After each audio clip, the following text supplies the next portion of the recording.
Welcome back to India Business Report. I'm Supriya Menon in Mumbai. Finally, India's boating industry has been on a wave of growth over the last few years. It's attracting wealthy Indians, especially here in Mumbai, which, as you can see, has got great weather, a long coastline and sandy beaches. Dalnaz Irani has been finding out whether Indians are really ready to head out onto the high seas.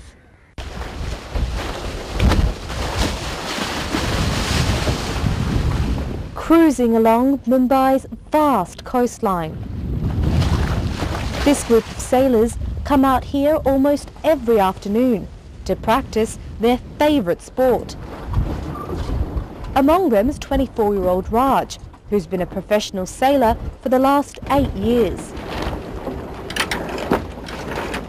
While he no longer competes, sailing is still his passion, and he says more and more people are taking to the sport.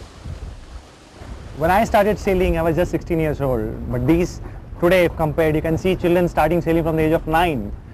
I had a fleet of 30 when I was a kid, but today I have a fleet of 120 children sailing in this Bombay harbour, graduating to higher levels. So with this speed, you can imagine where India would be in a couple of years. India's boating industry is still in its nascent stages. At present, it's limited to sailing enthusiasts like Raj and the country's wealthy elite. But just take a look at the number of boats out here. It's clear that there is an interest and possibly even a potential for growth. But the industry has its problems, like the fact that there's no marina where all of these boats can be docked. Got a GPS, a chart plotter, you can chart your course. Despite its problems, boat dealer Anju Datta says interest in boating is growing.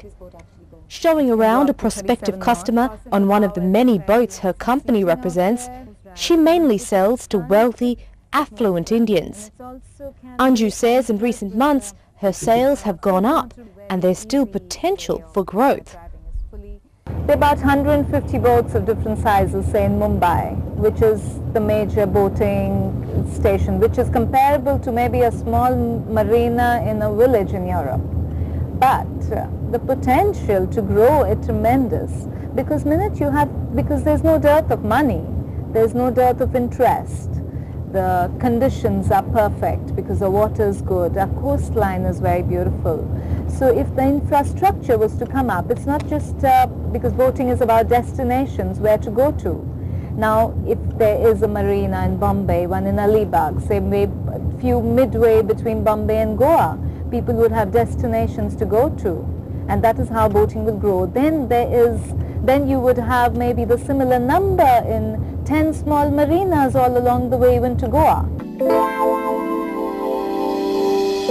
Heading nose first for India's boating market is Ferretti Group. The luxury boat and yacht manufacturer sees India as one of the fastest growing markets in the world. Indians, the wealthy part of the Indians, usually travel a lot. They already have experience, most of them, that lifestyle in Europe and the US. So they want to enjoy luxury and they want to enjoy boating. Of course, there's a lot of things to do, for instance, in terms of infrastructure, but that's the main difference. They really understand the lifestyle and the product. There are many other brands also making waves for the industry, and insiders reckon that if the infrastructure catches up, India's boating industry could quite seriously go places. Dalnaz Irani there.